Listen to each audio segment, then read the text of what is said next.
we move from heroes of a different generation to heroes that are returning home. The Delaware National Guard held a ceremony to welcome back some of their own who volunteered for a one-year deployment overseas and played a pivotal role in the fight against ISIS in the Middle East. 47 ABC's Brandon Bossert has more.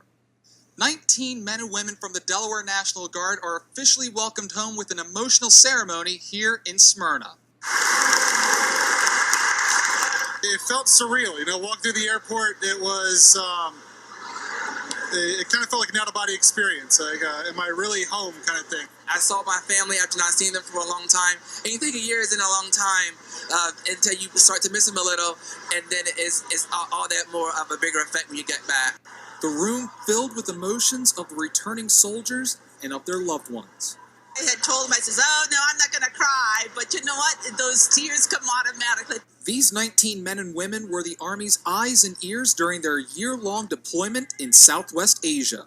We were able to sit down, get together a really solid plan that our director loved, and be able to implement it. And it's still being used on the field right now. While supporting Operation Inherent Resolve, the team served under the Army's 18th Airborne Corps Communications Section, supporting logistics and upkeeping networks. Doing our part to thwart the global war on terrorism, that's absolutely fantastic being a part of that. They may be a small group, but it's a small group making a big impact in the global fight against terror, and a source of pride for the First State.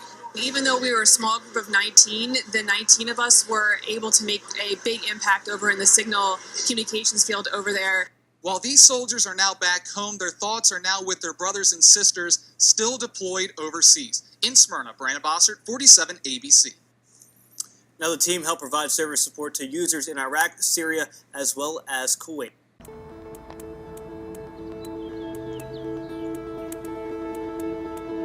We got 100 or so of my folks are getting ready to go downrange for deployment. Attention Chalk 2, please gather your things and prepare to depart on the bus in the next few minutes. I love my team. I tell everyone who listens how much I like this team. They've been working on getting ready for this deployment for 6, 8 months, a year, some of them. So the idea is get it all done now, so this part of it where they get out to the airplane and go downrange is easier. My name is Brianna Walker and I'm a tech sergeant. I'm pretty excited. I'm anxious to get over there. It'll be my first deployment. I've been waiting for this for going on maybe a year now. Yeah, I'm ready to go. This is what we do and this is why we exist, right? So we're here to be an operational Air National Guard, operational Army National Guard. So it's critical for us to continue to be able to fly the same aircraft, same qualifications, and fit right in. You've got 70% of our force that is part-time. They come out here, volunteer to come out here, take time away from their civilian jobs to do it. They have their real life, they have their civilian life, and they have their guard life. So the uniqueness of their knowledge and abilities, so that experience they bring, and they employ that as well as they employ their military skills. So I always start by thanking the family, because we cannot do this without family support. It is really critical because we do this all the time. Maybe the biggest thing they don't realize is that how much of a sacrifice it is, not so much to the member because we volunteer and this is something we want to do, but more to our families who are left behind and who have to deal with everything while we're gone. For us, while we're there, we're just kind of taking care of ourselves and making sure we just go to work, eat and sleep, and our families have to take on the responsibility of everything that we normally do when we're back home. The big sacrifice for what these men and women do, whether it's here in the United States or deployed, it's a big team, the families, everyone that goes together to make this thing happen, and they do amazing things out there when they're out there. We couldn't do it without them. This country, this state, the nation couldn't do it without them. So. At the end of the day, we're just going there doing what we do every day and fighting the fight that we signed up for. So to us, it's kind of not too much out of the norm.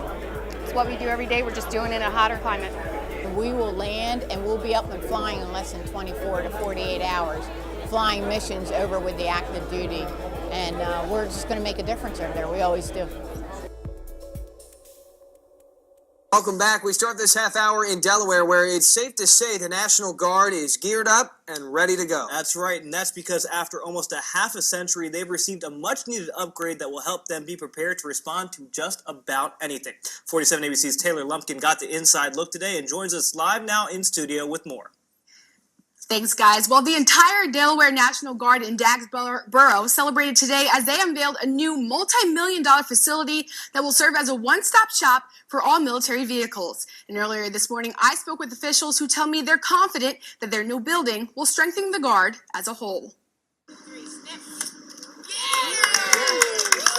They're going to have a great place to work and a great shop to train and learn their skills and practice. On Friday, members of the National Guard, veterans, state officials, and more celebrated the opening of a $12 million state-of-the-art vehicle maintenance shop in Dagsboro that will be used to maintain and repair all military vehicles. And this building is designed for at least 25 years. We expect at least 25 years on it, but don't be surprised if 40 years from now, this building is still here. Officials say the multi-million-dollar renovation was needed because the building was already close to 50 years old and in terrible condition. When you're looking at the heating and ventilation systems, when you're looking at leaky walls and roofs, when you're looking at all those things that fall apart on buildings over time, even the best you maintain it, things fall apart over time. So when you get something like this, it's very refreshing. The new facility features the most up-to-date equipment and maintenance bays, making it an ideal place for Guard mechanics to work to provide the top vehicle services for the National Guard. Good for the soldiers, so now they have a good current equipment, room to work. If you look around the shop here, you're going to see some state-of-the-art things. You're going to see the lube stations on the wall, so you're not lugging around a 5, 10, 20-gallon bucket. Military officials also say the new facility will play a crucial role for the safety of residents in Sussex County. During snowstorms, floods, hurricanes, it's possible that our fellow citizens and neighbors who live on the coast and here at Sussex County might have to get moved somewhere. So this is a great spot to have to move people, house equipment, house people, set up a medical facility. Now, officials also tell me that they have plans to continue to renovate vehicle maintenance shops across the first state. And their next mission is in Newcastle County, and they have plans that they finish that in the next 2 years. Ryan and Julian? All right, Taylor, thank you very much. Again, that was 47 ABC's Taylor Lumpkin live in our studio. Now, officials also say that they've been awarded a total of $36 million to complete that renovation project in Newcastle County.